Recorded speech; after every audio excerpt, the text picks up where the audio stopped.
네, 안녕하세요. 사회탐구 강사 배준호입니다. 자, 오늘 생활과 윤리 첫 시간인데요. 1단원에서 다루는 내용 한번 살펴보도록 하겠습니다.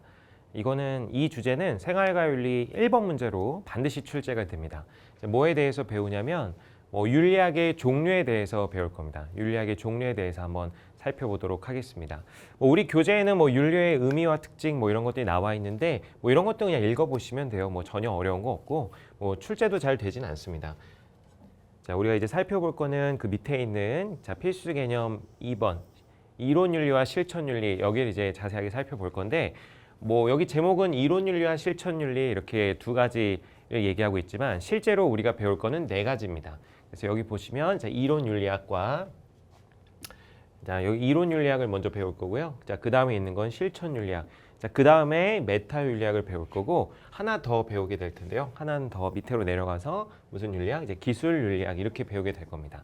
그래서 우리 생활과 윤리 1번 문제는 항상 이렇게 윤리학의 종류에 대한 문제가 나온다는 걸 꼭 명심해 두시고 그 윤리학의 종류는 네 가지가 있는데 그 네 가지가 뭐라고요? 이론 윤리학, 실천 윤리학, 메타 윤리학, 이제 기술 윤리학, 이게 이실맥이다 이렇게 네 가지를 반드시 외워두시기를 바랍니다. 자, 그럼 하나씩 좀 살펴볼게요. 자, 그래서 먼저 이론 윤리학을 좀 살펴볼 텐데, 자, 이론 윤리학에서 다루는 내용은 무엇이냐? 자, 이론 윤리학 살펴보기 전에 한 가지 또 말씀을 드리면은, 자, 이번 이론 윤리학하고 실천 윤리학은 사실 규범 윤리학이라는 것으로 묶일 수가 있어요. 규범 윤리학. 자, 규범이란 게 뭡니까? 규범이라는 것은 인간이 따라야 될 어떤 가치, 그런 걸 우리가 규범이라고 하잖아요. 뭐뭐 해야 한다라는 거예요. 인간은 이래야 돼. 뭐뭐 해야 한다. 어떤 인간의 어떤 행동의 방향을 제시해 주는 걸 규범이라고 하죠. 행동의 방향을 제시해 주는 걸 규범이라고 합니다. 인간은 착하게 살아야 돼. 남을 괴롭히면 안 돼. 남을 죽여서는 안 돼. 이런 것처럼 우리에게 어떤 행동의 방향을 얘기해 주는 걸 규범이라고 하는데 그런 규범과 관련된 윤리학이 바로 규범 윤리학이에요. 이 규범 윤리학의 종류가 바로 이론 윤리학과 뭐가 있어요? 실천 윤리학이 있는 겁니다. 자, 먼저 그럼 이론 윤리학부터 좀 살펴볼게요. 이론 윤리학은 말 그대로 큰 이론을 얘기합니다. 추상적이고 큰 이론을 제시해 주는 겁니다. 그래서 행에 대한 이론적 분석과 정당화를 다룬다. 이렇게 되어 있는데 목적을 보시면 그래서 도덕 법칙의 정립을 목표로 합니다. 자, 도덕 법칙의 정립을 왜 목표로 하냐면 우리에게 어떤 인간이 추구해야 될 가치를 제시해 주려고 하는 것이고 도덕적 판단의 기준을 제시해 주려고 하는 거예요. 그래서 이 도덕 법칙의 정립의 목표는 다른 이야기로 하면 도덕 판단의 기준을 제시해 주는 겁니다. 도덕 판단의 기준을 제시해 준다. 그래서 이론 윤리학에서는 이런 추상적인 도덕 판단의 기준을 제시해 주는 윤리학이다. 이렇게 알아두시면 되겠습니다. 그래서 역할을 보면 원리와 규칙을 탐구해서 규범 체계를 확립한다. 이런 얘기죠. 그래서 이론 윤리학에서 주로 다루는 건 우리 인생사에서 뭐가 옳은지 그른지를 판단할 수 있는 가치 판단을 할 수 있는 기준을 제시해 주는 걸 이론 윤리학이라고 합니다. 자, 좀 쉽게 정리하면 그래서 가치 판단의 기준을 제시해 줍니다. 가치 판단의 기준을 제시해 주는 윤리학이 이론 윤리학이다라고 볼 수가 있겠어요. 자, 주요 주제들 이렇게 나와 있는데 먼저 예를 좀 보면 의무론적 윤리. 자, 우리 나중에 자세히 다루게 될 텐데 의무론적 윤리의 대표적인 사람 칸트라는 사람이 있는데 자, 의무론적 윤리에서 이야기하는 건 동기를 중시합니다. 동기를 중시하고요. 그리고 공리주의 윤리라고 있는데 공리주의 윤리는 이제 벤담이라는 사람이 대표적입니다. 역시 2단원에서 자세히 다룰 텐데요. 자, 공리주의 윤리에서는 뭘 중시하냐면 결과를 중시해요. 결과. 그리고 덕윤리에서는 뭘 중시하냐면 덕윤리는 아리스토텔레스나 맥킨타이어 이런 사람들이 있는데 덕윤리에서 중시하는 건 성품을 중시합니다. 성품. 자, 이렇게 가치 판단의 기준을 제시해 주는 거죠. 의무론적 윤리에서는 그런 가치 판단의 기준을 동기를 가지고 판단하고 공리주의에서는 결과를 가지고 판단하고 덕윤리에서는 성품을 가지고 판단합니다. 이렇게 우리가 윤리적으로 어떻게 살 것인가에 대한 기준을 마련해 주는 것이 이론 윤리학입니다. 자, 이론적 분석, 정당화, 도덕 법칙의 정립 이런 것들을 다루는 윤리학이 이론 윤리학이 되겠습니다.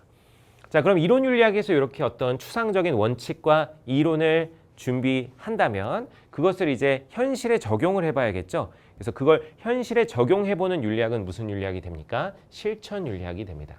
자, 실천 윤리학 좀 올려서 한번 볼게요. 실천 윤리학은 자, 이렇게 이론 윤리학에서 연구한 이론들을 현실에 적용해서 해결책을 모색하는 윤리학이 되겠습니다. 그래서 자, 원리를 구체적 삶의 도덕 문제에 뭐 해본다? 적용하는 윤리학이다. 자, 그래서 실천 윤리학은 다른 말로 뭐라고 하냐면 응용 윤리라고도 합니다. 응용 윤리. 같은 말이에요. 실천 윤리학, 응용 윤리학 같은 말입니다. 그래서 다양한 도덕 원리를 현실의 삶의 문제에 적용하는 윤리학이다. 그래서 현대 생활에서 발생하는 실제적 문제를 해결하는 것을 초점에 두고 있습니다. 그래서 자, 여러분 한번 생각해 보세요. 현실의 문제를 해결하려면 단순히 윤리학만 가지고 해결되진 않습니다. 뭐 예를 들면 뭐 환경 문제를 해결하려면 환경에 대한 윤리도 필요하지만 어떤 환경공학적 지식들도 필요하겠죠. 어떤 과학적 지식도 필요합니다. 뭐 마찬가지로 뭐 생명에 대한 윤리를 만들려고 하면 역시 생명공학적 지식이 필요할 거예요. 그래서 이 실천윤리라는 건 단순히 윤리학만 가지고 문제를 해결하려는 것이 아니라 다른 인접학문들, 그 문제와 관련된 여러 학문들 간의 연계가 중요한 윤리학입니다. 그래서 이런 걸 뭐라고 표현하냐면 학제적 성격이라고 표현합니다. 말이 좀 어려운데 반드시 잘 외워두시기 바래요. 학제적 성격은 여러 학문들을 연계해서 문제를 해결하려고 하는 성질을 가지고 있다라는 얘기입니다. 그래서 현실의 도덕 문제를 해결하기 위해서 뭐 기타 여러 학문 분야의 기술을 필요로 한다. 그래서 학제적 성격을 가지고 있다는 거 반드시 기억을 해두시고요. 자, 주요 주제들 보시면 그래서 자, 실천윤리학은 현실에 나타나는 문제를 해결하려고 하는 겁니다. 그래서 생태계에서 도덕적 고려의 대상 어디까지인가, 뭐 사이버 공간에서 지켜야 될 윤리 원칙은 무엇인가, 그래서 이런 자, 이론 윤리학에서 연구했던 이론들을 생태 문제에 적용을 해본다면 생태윤리, 또 정보 문제에 적용한다면 정보윤리 이렇게 되겠습니다. 여러분 우리가 다루는 과목 이름이 생활과 윤리죠. 생활과 윤리는 주로 이 실천 윤리학에 대해서 다루는 우리 과목이 되겠습니다. 뭐 또 우리 윤리 좋아하시는 친구들 또 윤리화 사상 택한 친구들도 있는데 윤리화 사상 같은 경우는 주로 윤리의 철학사 그래서 윤리의 역사를 주로 어떻게 변해왔는지를 다루는 그런 과목이라고 한다면 우리 생활과 윤리는 이 실천 윤리 쪽에 많이 초점이 가 있는 과목이다. 이렇게 이해해 두시면 되겠습니다. 그래서 이렇게 실천 윤리가 있습니다.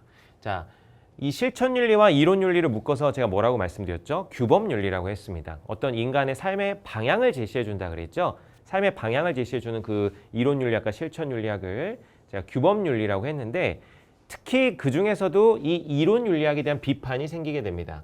자, 어떤 비판이 생기냐면요. 여기 아까 잠깐 다시 보면 자, 이론 윤리학은 어떤 객관적인 도덕 법칙을 정립한다 그랬잖아요. 객관적인.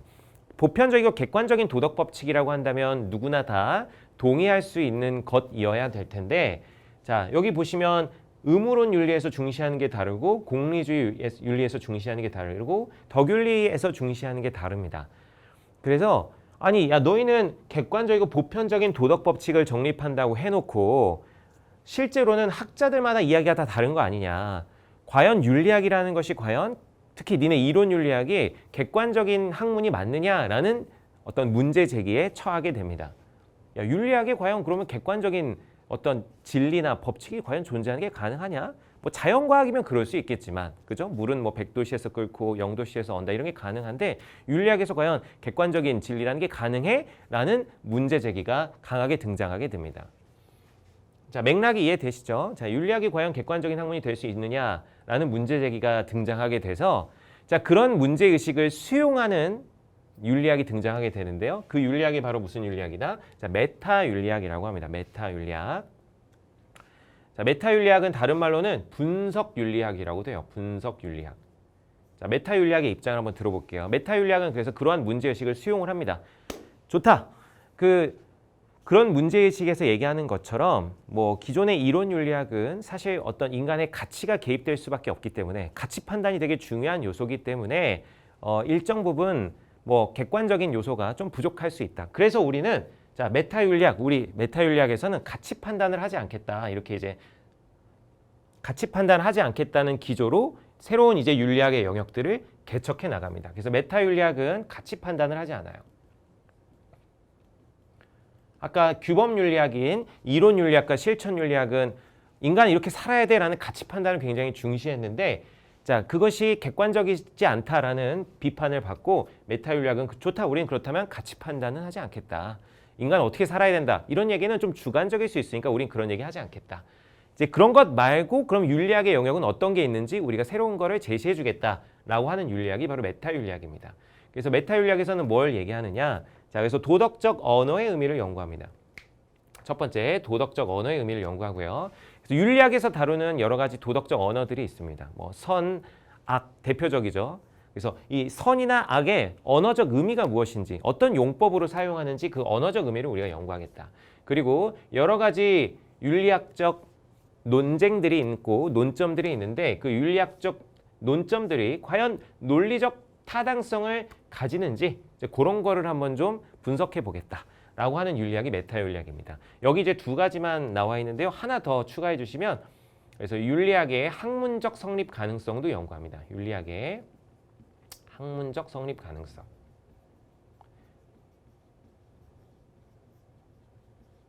자, 윤리학이라는 것이 자, 과연 객관적인 학문으로 성립이 가능한지, 그러려면 어떤 것을 연구해야 되는지 그 학문적 성립 가능성을 탐구해 보겠다. 이렇게 메타윤리학의 연구 주제는 세 가지가 되겠습니다. 요거 세 가지는 반드시 외워두세요. 메타윤리학의 주제 세 가지. 자, 도덕적 언어의 의미, 논리적 타당성, 윤리학의 학문적 성립 가능성. 요 세 가지는 메타윤리학의 주제로 반드시 기억을 해두시기 바랍니다. 특징을 보시면은 그래서 인간의 삶을 안내하거나 도덕적 문제를 해결하는데, 자, 인간의 삶을 안내하는 건 아까 이론 윤리학에서 주로 강조했던 것이고, 도덕 문제를 해결하는 건 실천 윤리학에서 강조했던 것인데, 그것은 좀 인간의 가치가 개입될 수밖에 없기 때문에 객관적이라고 보기 좀 어렵다. 그렇기 때문에 우리는 그런 문제는 크게 관심을 두지 않겠다라는 어떤 특징을 가지고 있습니다. 자, 그래서 메타윤리학은 이렇게 언어의 의미, 논리적 타당성, 학문적 성립 가능성을 뭐 해보는 거예요? 분석하는 윤리학이에요. 그래서 분석 윤리학이라고도 한다 그랬죠. 이런 메타윤리학에서 여러 가지 의미도 분석하고 논리적 타당성을 분석한 것은 당연히 위에 이론 윤리학이나 실천 윤리학에서도 당연히 활용을 할 수가 있습니다. 그래서 현대의 규범 윤리학은 메타윤리학적 지식을 당연히 활용을 하고 있죠. 자, 주제를 좀 비교해 볼게요. 주제. 그래서 메타윤리학에서 연구한 주제는 옳다는 것과 그르다는 것의 의미는 무엇인가? 선하다는 것과 악하다는 것의 의미는 무엇인가? 자, 의미를 찾아보는 것이죠. 자, 요거 이론 윤리학하고 잠깐 좀 비교해서 살펴볼게요. 자, 이론 윤리학에서는 뭐라고 했냐면, 자, 인생에서 옳고 그름, 선과 악은 무엇인가 이렇게 얘기했죠. 옳고 그름은 무엇이고 선과 악은 무엇인가? 여기는 옳다는 것과 그르다는 것의 의미는 무엇인가? 선하다는 것과 악하다는 것의 의미는 무엇인가? 언뜻 보면 별 차이가 없어 보이죠? 선생님 이게 무슨 차이예요? 라고 물어볼 수는 있는데, 자, 이게 어떤 차이가 있냐면은 이론 윤리학에서 얘기하는 옳고 그름, 선과 악은 무엇인가라는 건 우리의 삶의 방향을 제시해 주는 거예요. 여기 전제가 깔려 있는 거죠. 우리는 옳은 걸 추구해야 된다. 그리고 우리는 선하게 살아야 된다라는 전제가 깔려 있습니다. 그래서 그 전제 하에서 선을 제시해 주고 옳은 걸 제시해 주는 거예요. 그래서 여기는 어떤 삶의 방향을 제시해 주는 겁니다. 인간은 선하게 살아야 된다, 옳게 살아야 된다라는 전제가 깔려 있는 거예요. 삶의 방향을 제시해 주는 건데, 여기 옳다는 것과 그르다는 것의 의미는 무엇인가? 이거는 옳게 살아라, 뭐 선하게 살아라 이런 얘기를 하는 게 아닙니다. 우리들이 과연 옳다는 것과 그르다는 것을 어떤 의미로 사용하는지, 선하다는 것과 악하다는 것을 어떤 의미로 사용하는 건지 그냥 의미를 분석해 볼 뿐이지 인간은 어떻게 살아야 된다 이런 얘기를 하는 것이 아니라는 거죠. 구분하실 수 있겠죠? 자, 이론 윤리학에서는 삶의 방향을 제시해 주는데 메타윤리학에서는 그런 판단은 하지 않고 이것에 과연 의미가 무엇인가를 연구해 보는 것이 메타윤리학이 되겠습니다. 자, 이제 넘어가서 이제 마지막 이제 기술 윤리학입니다. 기술 윤리학. 자, 기술 윤리학 같은 경우는 이 기술 친구들이 가끔 착각하시는 경우가 있는데, 이 기술이 테크놀로지의 의미의 기술이 아닙니다. 여기에 기술은 서술하다라는 의미예요. 서술하다. 테크놀로지가 아니에요. 과학기술 할 때 그 기술이 아니라 이 기술은 서술하다예요. 서술하다. 뭐 예를 들면 뭐 경찰서 같은데 어떤 사건이 일어나서 경찰서 같은데 가면 사건을 기술하시오 뭐 이러잖아요. 물론 제가 가본 적은 없는데 영화 같은데 보면 많이 나오죠. 자, 그래서 있는 사실을 그대로 객관적으로 설명하는 윤리학, 그게 기술 윤리학입니다. 자, 있는 그대로 객관적으로 기술하는 것이기 때문에 기술 윤리학에서도 역시 가치 판단을 하지 않습니다. 가치 판단을 하지 않고, 자, 특정 시대의 관습, 규범 등에 대해 조사하고, 자, 뭐 한다? 객관적으로 기술한다. 이 기술이 뭐라고요? 테크놀로지가 아니라고요. 설명하는, 서술하는 윤리학이 되겠습니다. 그래서 도덕 현상을 연구하는 사실 과학에 해당한다 이런 얘기예요. 뭐 여기 예는 없는데 그래서 제가 예를 하나 들어보면 뭐 이런 거 연구해요. 한국과 중국과 뭐 일본의 뭐 장례 풍습 같은 거를 조사해서 비교해 볼 수 있겠죠. 장례 풍습을 뭐 기술하는 뭐 조사도 넣어주고 조사 기술하는 윤리학 이런 게 기술 윤리학이 되겠습니다. 뭐랄까 되게 사회과학적인 그런 윤리학이라고 볼 수 있겠죠. 우리 사회문화 선택한 친구들도 있을 텐데 사회문화에서 각 사회 현상을 그냥 조사하고 기술하는 그런 것으로 이해하셔도 좋을 것 같습니다. 자, 다시 한번 정리하면 자, 다 살펴봤는데요. 자, 네 가지가 있다고 했습니다. 몇 가지요? 네 가지. 이실맥이라 그랬죠? 이론 윤리학, 실천 윤리학, 메타 윤리학, 그리고 기술 윤리학 이렇게 이실맥이에요. 이실맥이 1번 문제 나오면 이실맥이구나 이렇게 딱 먼저 머릿속에 떠올리시고 풀어주시면 크게 어렵진 않으실 겁니다. 특히 이론하고 실천하고 묶어서 무슨 윤리학이라고요? 규범 윤리학이라고 본다고. 규범 윤리학이라는 것은 어떤 의미다? 인간에게 삶의 방향을 제시해준다. 근데 메타 윤리학과 기술 윤리학은 그런 가치 판단을 하지 않는다는 거 반드시 좀 기억해 두시기 바랍니다.